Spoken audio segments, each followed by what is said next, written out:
14 October 2024च्या शासन निर्णयानुसार शाळांना अनुदान टप्पा वाढ देण्यात यावं, तसंच शिक्षकांच्या होणाऱ्या आत्महत्या थांबवण्यासाठी शासनानं वेळीच उपाययोजना करण्याच्या मागणीसाठी मंगळूरपीर येथील शिक्षक आणि शिक्षकेतर कर्मचारी आक्रमक झाले असता आपल्या मागण्यांचं लेखी निवेदन उपविभागीय अधिकारी आणि तहसीलदार यांना त्यांनी सादर केलं आहे। येत्या 10 मार्च रोजी राज्याचे अर्थमंत्री यांनी बजेट सादर केला, पण त्या बजेटमध्ये विना अनुदानित अंशतः अनुदानित शाळांना काहीच दिलं नाही। गेली 15 ते 20 वर्ष अनुदानाची वाट पाहणाऱ्या शिक्षकांना खूप मोठा धक्का सहन करावा लागला। यामुळे महाराष्ट्रातील 6 दिवसांमध्ये 5 शिक्षकांनी आत्महत्या केली। अनुदानापायी त्यांना जीव गमवावा लागला। बीड जिल्ह्यातील विना अनुदानित शाळेत काम करणाऱ्या धनंजय नागरगोजे यांनी गळफास घेऊन आत्महत्या केली। त्यांना आत्महत्येस प्रवृत्त करणाऱ्यावर तात्काळ गुन्हे दाखल करावे आणि धनंजय नागरगोजे यांना न्याय द्यावा।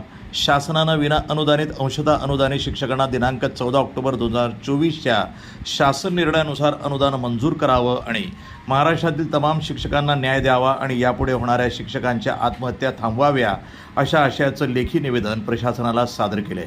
यावेळी अनुदानित आणि अंशतः अनुदानित शाळेतील शिक्षक आणि शिक्षकेतर कर्मचाऱ्यांची लक्षणीय उपस्थिती होती। 17 मार्च रोजी आम्ही आमचे जे सहकारी होते ज्यांनी आंदोलनामध्ये आपला जीव गमावला आणि पोट पाण्यासाठी ज्यांनी शासनापुढे असं दाखवून दिलं की आम्ही प्रत्येकजण एकीने राहू शकतो, असे आमचे नागरगोजे सर आणि असे कितीतरी लोक ज्यांनी आपल्या प्राणाची आहुती दिली, त्यांच्यासाठी आम्ही आज श्रद्धांजलीपर तहसील कार्यालयापुढे आंदोलन करत आहे। त्याचप्रमाणे विभागीय उपविभागीय अधिकारी आणि तहसीलदार साहेबांना निवेदन दिलं, जर आमच्यावर असेच नेहमी अत्याचार होत असेल तर आम्ही आमचं टोकाचं पाऊल उचलायला सुद्धा मागे पुढे राहणार नाही।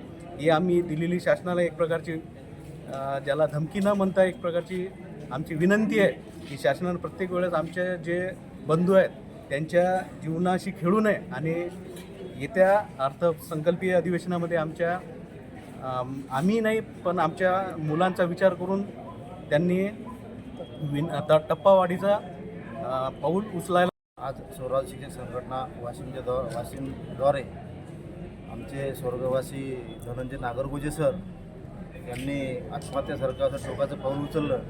या निर्दयी शासनाने आम्हाला 14 ऑक्टोबर 2024च्या निर्णयानुसार शासन आदेश काढूनसुद्धा या येणाऱ्या अर्थसंकल्पीय अधिवेशनात आमची तरतूद नाही केली।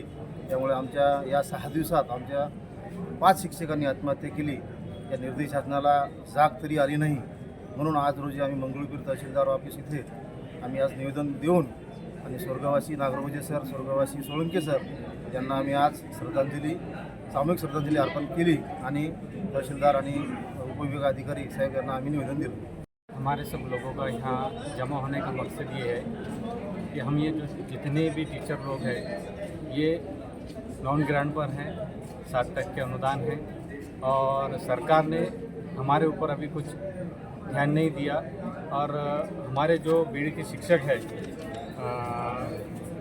धनंजय नागरगोजे सर और दूसरे सर सोळंके सर, ये दोनों ने आत्महत्या की है और इसकी जवाबदारी सरकार ने लेते हुए हमारे ऊपर रहम करना चाहिए और हमारे टप्पावार करना चाहिए। प्रतिनिधि फूलचंद भगत, NTV न्यूज मराठी, मंगरुळपीर, वाशिम।